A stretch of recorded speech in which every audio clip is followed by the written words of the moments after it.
Dalam sepanjang sejarah peradaban tamadun manusia, sejak daripada penciptaan Nabi Adam alaihissalam sehinggalah manusia terakhir yang Allah Ta'ala ciptakan, tidak ada satu manusia yang diungkapkan oleh Allah kemuliaan, kehebatan, keunggulan yang dapat menandingi Nabi kita Muhammad sallallahu alaihi wasallam. Sehingga kan diriwayatkan nama Nabi kita Muhammad itu Allah simpan, dan akhirnya Nabi kita orang pertama yang gunakan nama tersebut. Wa iza wada'tihi fasammihi Muhammadan fa innahu sawfa yuhmadu uqbah. Jibril bagi tahu kepada bonda Nabi Siti Aminah, bila lahir bayi ini namakannya sebagai Muhammad kerana dia akan dipuji kelak berkali-kali. Apabila turun sepotong ayat wa rafa'na laka zikrak, kami angkat kedudukan engkau hai Muhammad pada sebutan yang maha tinggi. Jibril waktu tu tanya kepada Rasul Muhammad, kau tahu tak macam mana cara Allah angkat kedudukan engkau? Kata Nabi, aku tak tahu. Kata Jibril, cara Allah angkat kedudukan engkau ialah setiap kali manusia sebut nama Allah, manusia juga akan sebut nama engkau. Tuan-tuan dan puan-puan, kalau kita tekuni secara teliti di dalam Al-Quran, tidak ada satu manusia yang Allah sifatkan sesempurna Nabi kita Muhammad. Cuba kita tengok. Allah sebut dada Nabi. Allah sebut alam nashrah laka sadrak. Allah sebut belakang Nabi, wa wada'na anka wizrakal lazi anqadha zahrak. Allah sebut mata Nabi, ma zaghal basaru wa ma tagha. Allah sebut lidah Nabi, wa ma yantiqu anil hawa in huwa illa wahyun yuha. Allah, Muhammad tak akan bercakap dengan hawa nafsunya, melainkan setiap tutur butir katanya itu wahyu belaka. Allah sebut Nabi kita ni hadir dengan satu package tak ada pada nabi-nabi lain. Hanya Nabi kita Muhammad saja yang ada. Nabi dapat package namanya package rahmat. Wa ma arsalnaka illa rahmat. Kita tidak diazab seumpama macam umat yang terdahulu diazab. Soalannya mengapa? Sedangkan kita ni banyak benda dah kita buat. Kalau umat dulu dah lama ditelingkupkan, kita tidak. Kenapa? Kita menumpang Rasul. Allah sebut wa ma kana Allahu liyu'azzibahum wa anta fihim. Allah sekali-kali takkan azab umat engkau selagi engkau masih berada bersama mereka. Allah sebut bila mana ada orang nak hina engkau Muhammad, aku ni Tuhan, aku yang akan defend kau. Allah sebut inna kaffainaka mustahziin, inna nahnu nazzalna zikra wa inna lahu lahafizun. Allah panggil Nabi kita bukan panggilan nama. Allah panggil Nabi dengan kedudukan. Ya ayyuhan Nabi, ya ayyuhar Rasul. Allah bagi tahu, kalau betul-betul kamu semua nak sayang aku, ikut pintu Muhammad. Qul in kuntum tuhibbunallah fattabi'uni yuhibbukumullah. Allah bagi tahu satu-satunya makhluk yang aku kalungkan kehormatan. Tuan-tuan bayangkan, kita ada istilah yang kita dengar, Duli Yang Maha Mulia. Ada yang kita dengar namanya Datuk Seri, Tan Sri. Ini tidak boleh dipakai oleh sebarangan orang, hanya somebody. Tetapi sifat yang maha hebat, yang hak mutlak untuk Allah, Allah bagi kepada Nabi kita Muhammad. Bukti, laqad ja'akum rasulun min anfusikum azizun alaihi ma anittum harisun alaikum bil mu'minina raufun rahim. Ada 4. Aziz, haris, rauf, rahim. Semuanya Allah bagi pada Nabi kita Muhammad. Tuan-tuan dan puan-puan, dalam sejarah peradaban Nabi-Nabi dan Rasul, kalaulah kita buat perbandingan antara Nabi-Nabi ni, Allah, kita rasa inilah yang termampu untuk kita zahirkan kesyukuran, tanda kita bersyukur jadi umat Nabi Muhammad. Nabi Musa pernah doa dekat Allah, ij'alni min ummatin zalikan nabi. Ya Allah, jadikan aku ini umat Muhammad. Tapi Allah tak izinkan. Kalau kita tengok perbandingan Nabi-Nabi dengan Nabi kita Muhammad, ini bukan maksud kita nak merendahkan Nabi-Nabi yang lain. Tidak. Bila kita kata Gunung Everest lagi tinggi daripada Gunung Datuk, Gunung Ansi, bukan kita nak rendahkan gunung-gunung yang kita tahu tadi, tapi fakta. Makna sekurang-kurangnya objektif kita buat sambutan Maulid, kita rasa bersyukur sangat kita dapat Nabi namanya Nabi Muhammad. Sewaktu Allah jadikan Nabi Adam, tanda Allah nak bagi penghormatan pada Nabi Adam, kan Allah suruh malaikat sujud pada Nabi Adam kan? Usjudu li Adama fasajadu illa iblis. Semua sujud. Tanda Allah nak hormat Nabi kita Muhammad, Allah muliakan penghormatan dengan dirinya, bukan dengan malaikat, dengan dirinya. Kan Allah sebut, innallah wa malaikatahu yusalluna 'alan nabi. Ayat tu mula dengan huruf penegasan, inna.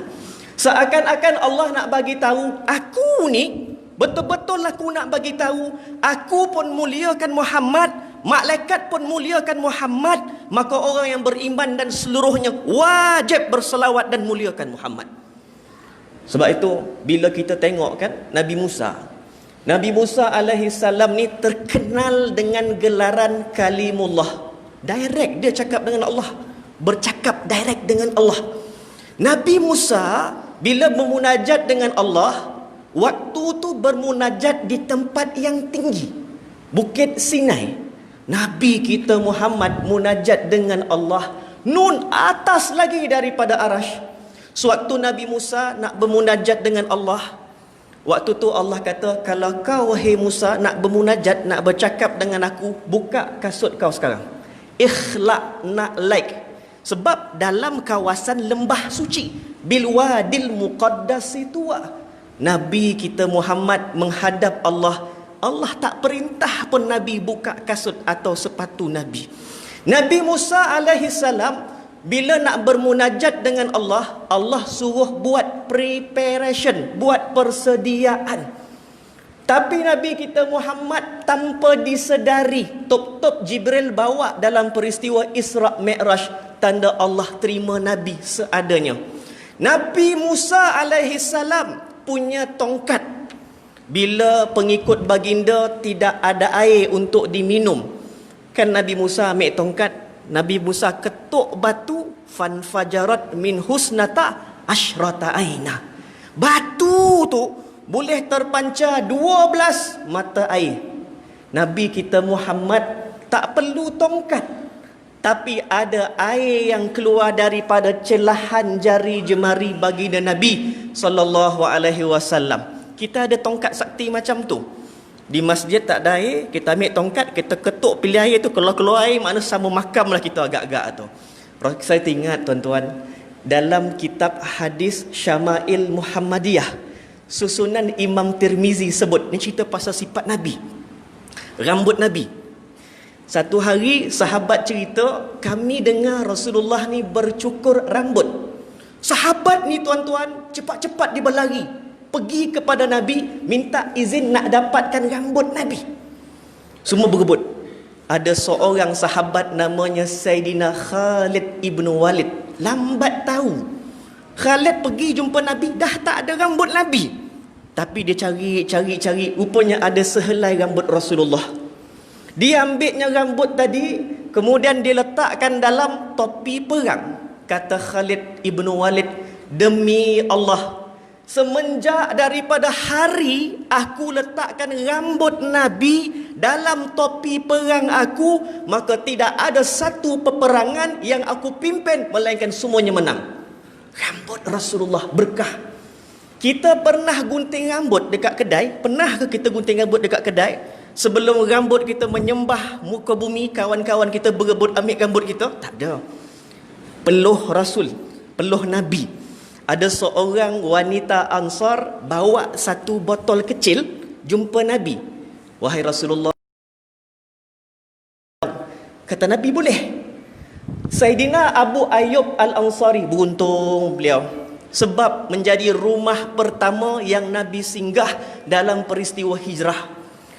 Nabi bila sampai rumah Abu Ayyub, Nabi duduk di tingkat 2. Waktu tu musim panas, Nabi tidur di atas katil. Katil yang Nabi tidur tu banyak jaring-jaringnya. Abu Ayyub tidur di sebelah bawah. Abu Ayyub ni terfikir, kalau aku dapat, aku nak ambil peluh Nabi ni lah. Zap. Kita pernah jumpa kawan-kawan kita macam tu. Kita tengah peluh berarak tadi tu kan, zap, ambil berkat. Tak ada. Waktu tu bila Abu Ayyub fikir, macam manalah cara aku nak ambil peluh Nabi ni.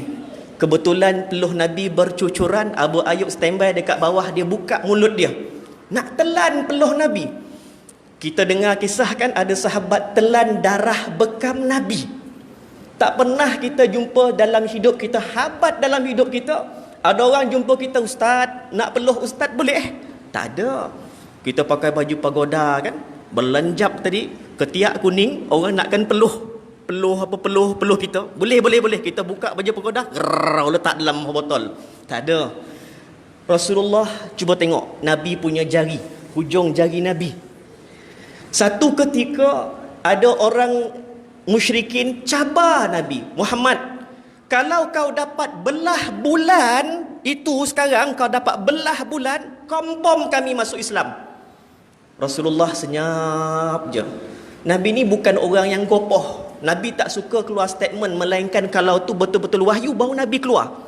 Akhirnya Nabi diperintahkan oleh Allah, tunjukkan hujung jari baginda ke arah bulan dan buat macam dibelah. Benar-benar bulan tu terbelah dengan isyarat hujung jari Nabi. Kita pernah belah bulan, kuih bulan pun kita tak pernah belah.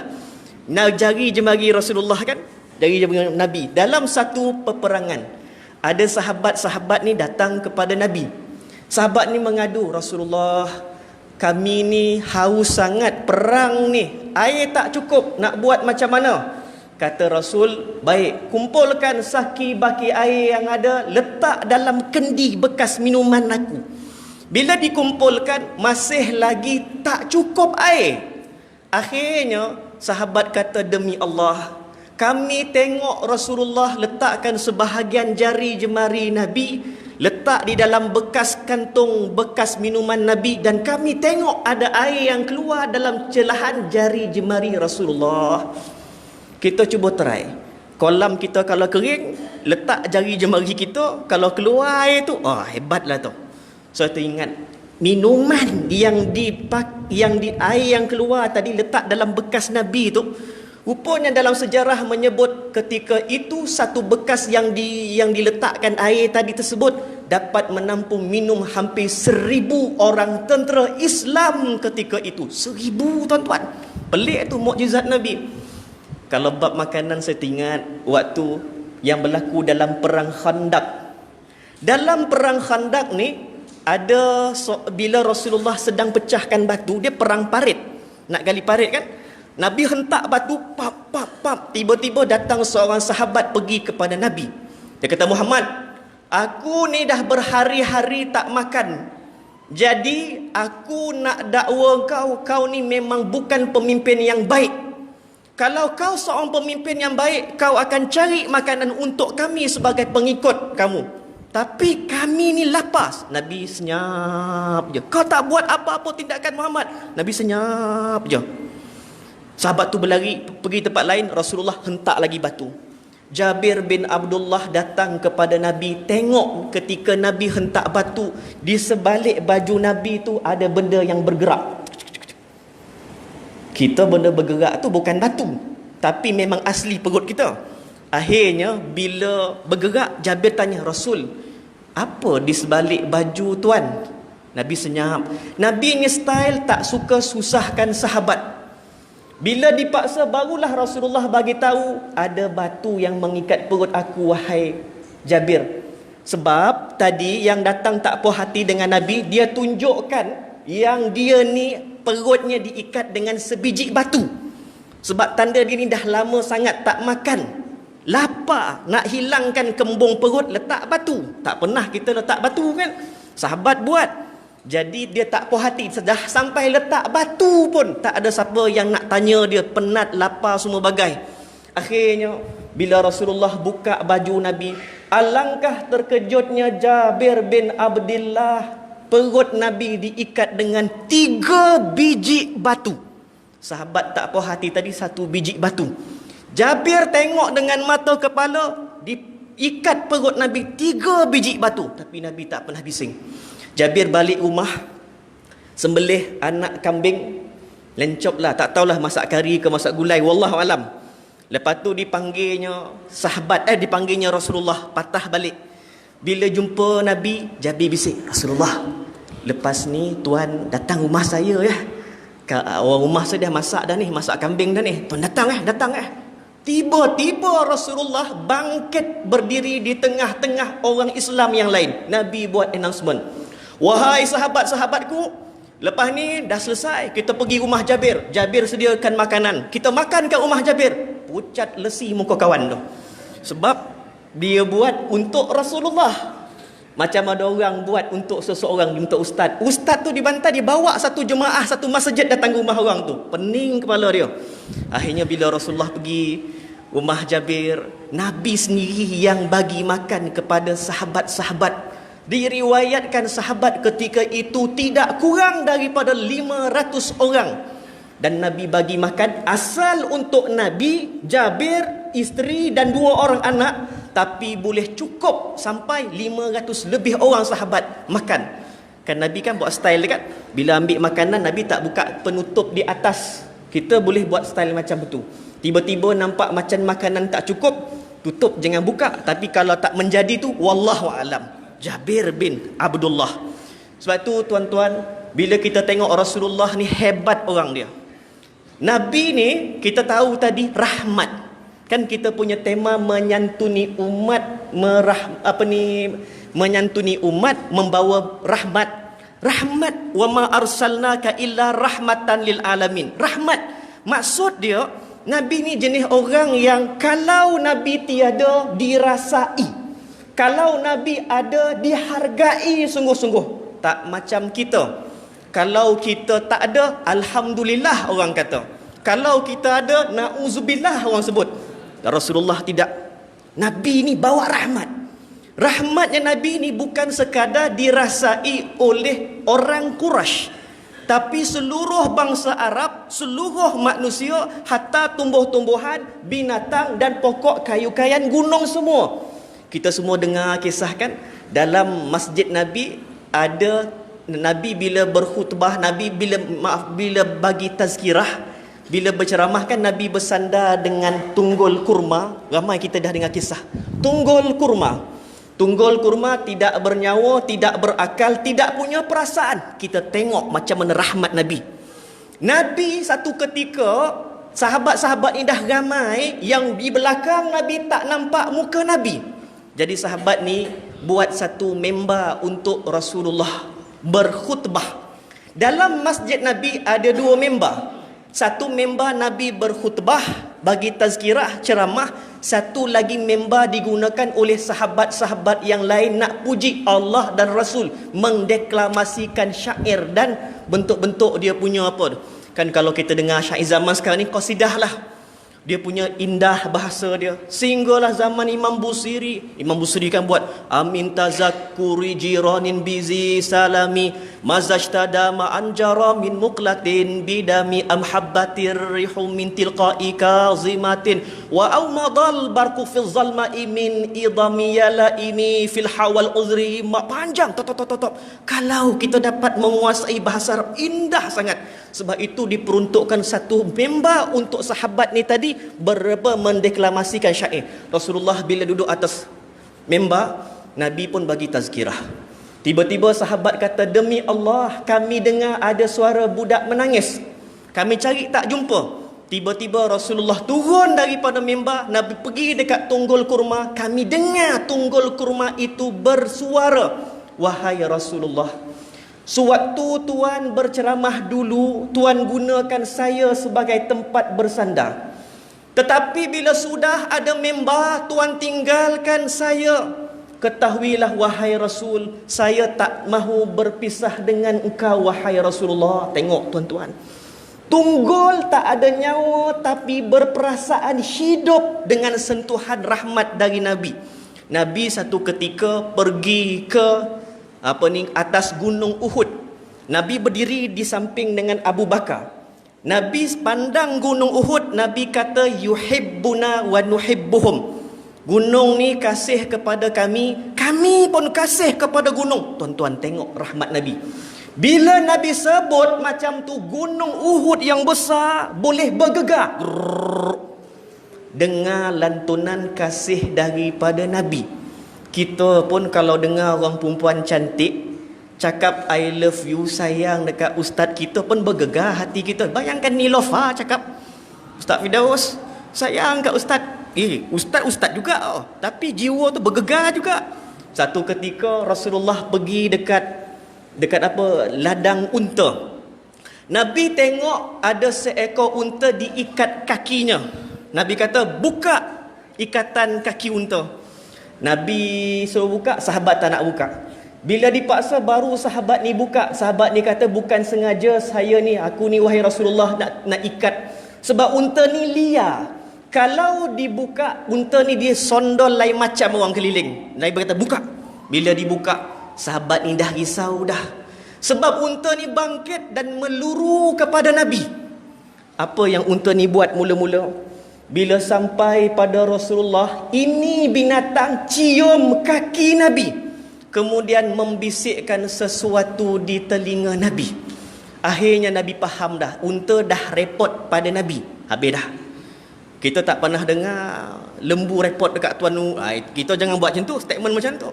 Bila Nabi kata, "Aku dah tahu sebab apa unta ni marah. Sebab kau suruh dia buat kerja berat, tapi makanan yang kau bagi kepada dia seciput je." Nampak? Kita tuan-tuan, rahmat Nabi ni, Nabi fleksibel. Nabi pandai masuk dengan budak-budak kecil. Nabi pandai masuk dengan orang tua. Nabi pandai masuk. Nabi ni hebat orang dia. Sebab itu budak-budak suka dengan Nabi.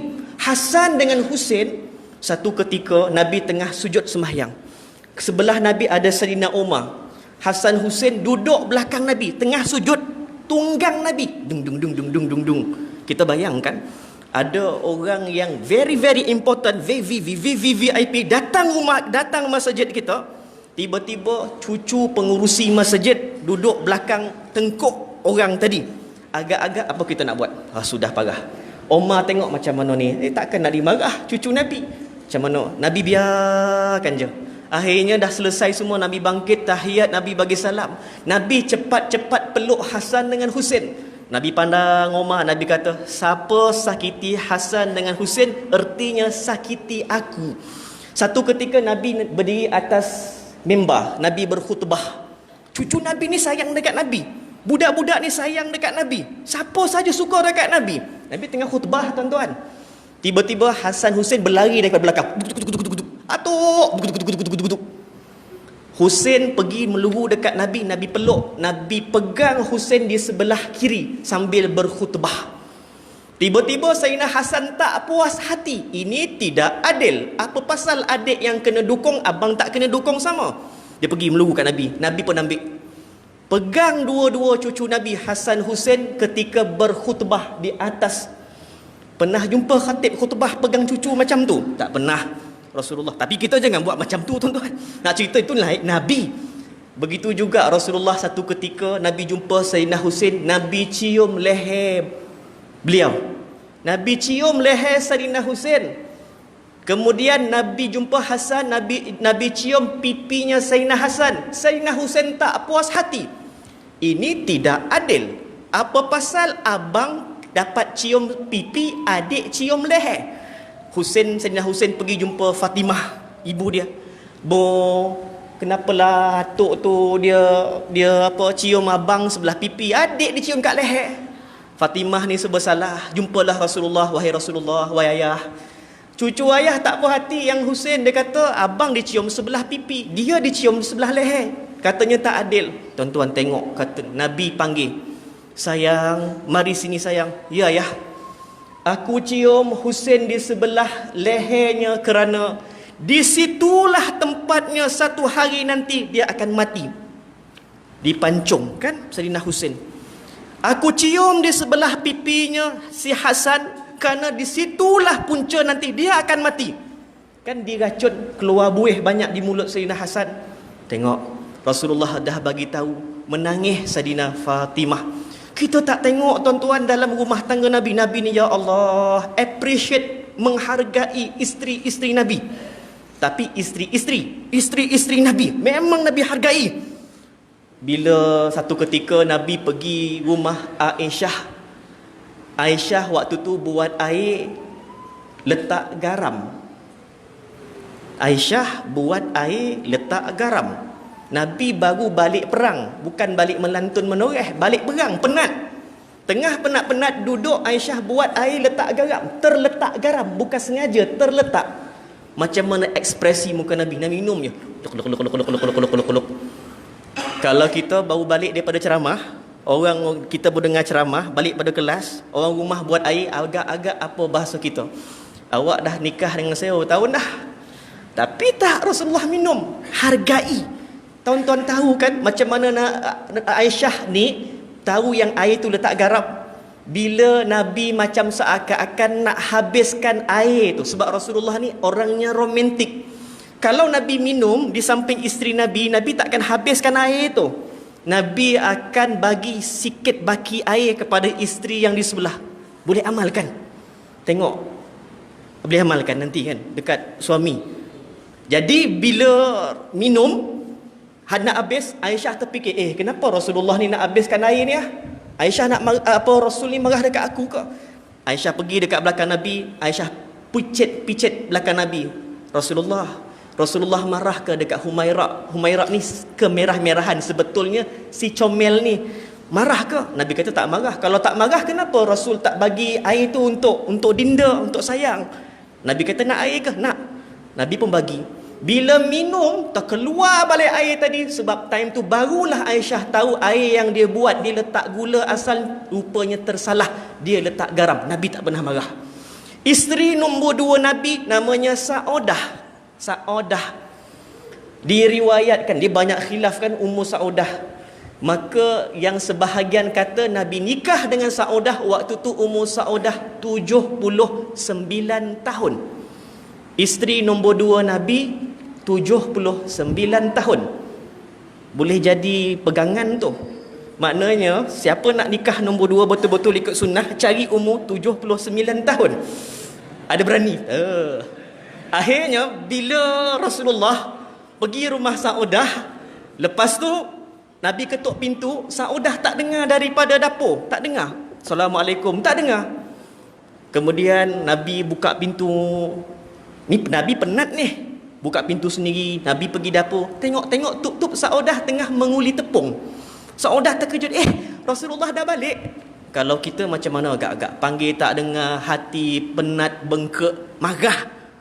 Kita biasa orang lelaki kalau macam tu, kita basuh kereta kan, atau kita buat benda-benda lain. Orang rumah pun lalu, abang buat apa tu bang? Basuh kapal terbang, kita tahu kan. Hati tengah marah. Tapi Rasulullah tak. Rasulullah bila tengok Saudah tu, emosi Nabi tu hebat sangat. Nabi singsengkan Nabi punya lengan, Nabi uli tepung sama-sama.